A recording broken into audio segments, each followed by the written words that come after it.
सो IPS PO में IPS clerk में कैसे पढ़ना है, कौन सी फैकल्टी को या फिर कौन सी टॉपिक को पहले अटेम्प्ट करें जिससे आपका जो स्कोर है वो मेंस में दिक्कत ना करे, क्योंकि प्री ही क्लियर करना हमारा उद्देश्य नहीं होना चाहिए, हमारा फोकस नहीं होना चाहिए, हमें क्लियर करना है मेंस भी साथ में।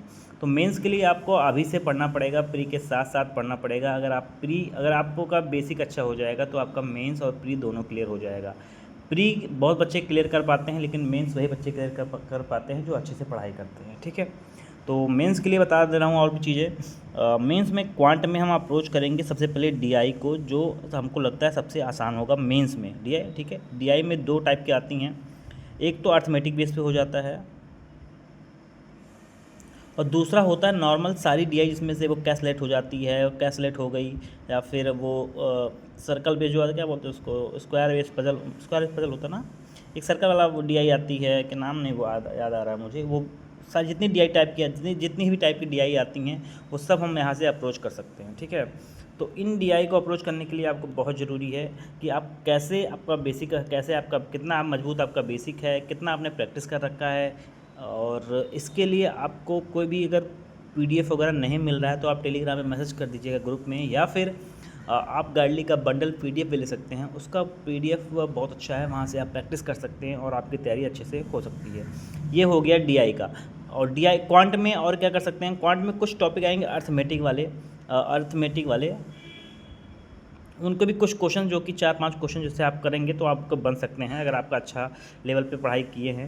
एंड कुछ होते हैं मिसलीनियस। सबसे पहले आपको डीआई करना है, फिर मिसलीनियस करना है, क्योंकि इस क्वेश्चंस को अगर आपका थोड़ा सा भी ध्यान दे देंगे ना, थोड़ा सा अच्छे से पढ़ाई कर लेंगे तो ये हो जाएगा। मिसलिनियस आसान आते हैं, छोटे छोटे क्वेश्चंस होते हैं, बहुत टाइम टेकिंग नहीं होते हैं, तो आप इनको भी कर लीजिएगा। अगर ये पहले आ गए हैं, मान लीजिए आप जब एग्ज़ाम देने बैठे हों और ये पहले आ गए तो आप पहले इनको कर लीजिएगा, इसको बाद में कीजिएगा। ठीक है, अब बात कर लेते हैं रीजनिंग की। रीजनिंग में भी सेम चीज़ अपनाएंगे हम लोग। सबसे पहले हम करेंगे ऐसे टॉपिक्स को जो हमारे इस नंबर जो है वो मजबूत कर दे, नंबर ज़्यादा कर दे। जैसे कि मान लो रीजनिंग वाला पार्ट आ गया तो पज़ल लगा लिए हम। पज़ल में आपके अगर आपने 5 पज़ल लगा ली तो अगर 1 नंबर का पज़ल हो गया तो 25 नंबर आपके कंफर्म हो गए।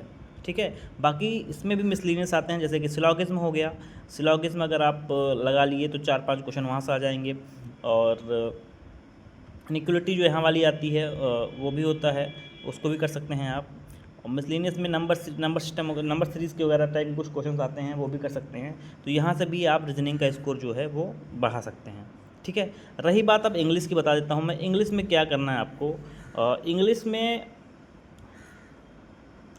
आपको प्रैक्टिस करनी है मॉक के थ्रू अभी से, और मॉक में जो चीज़ें आपको दिक्कत कर रही हैं उस हिसाब को आपको रिवाइज़ करना है। उस टाइप के क्वेश्चंस और उस टाइप के वीडियोस देखने पड़ेंगे यूट्यूब पे वीडियोस बहुत सारी फैकल्टीज़ हैं जो पढ़ा रही हैं, जैसे कि अनुभव सर हुए, निमसा बंसल मैम हुई, तो ये फैकल्टीज़ हैं जो पढ़ा रही हैं। ठीक है, आप ये कर सकते हैं। और जीए के लिए बता दे रहा हूँ मैं, जीए या फिर करंट अफेयर के लिए आप शीतल मैम को फॉलो कीजिए, आँख बंद करके, बहुत अच्छा पढ़ाती हैं ये मेरे हिसाब से। शीतल मैम हैं एक जो पढ़ाती हैं ओली बोर्ड पे पढ़ाती हैं, ओली बोर्ड पे पढ़ सकते हैं आप इनसे। और कोई भी दिक्कत होती है, अगर आपको कोई भी चीज़ की परेशानी होती है आप मैसेज कीजिएगा, मैं रिप्लाई करूँगा। अगर आप चाहते हैं कि मेंस के साथ साथ मैं प्री का भी शेड्यूल लेकर आऊँ तो बिल्कुल मैं शेड्यूल लेकर आऊँगा प्री का भी, और बताऊँगा आपको प्री कैसे क्लियर करना है, क्योंकि मेंस क्लियर करना बहुत इंपॉर्टेंट है। प्री क्लियर बहुत सारे बच्चों का हो जाता है बट मेंस क्लियर नहीं हो पाता है।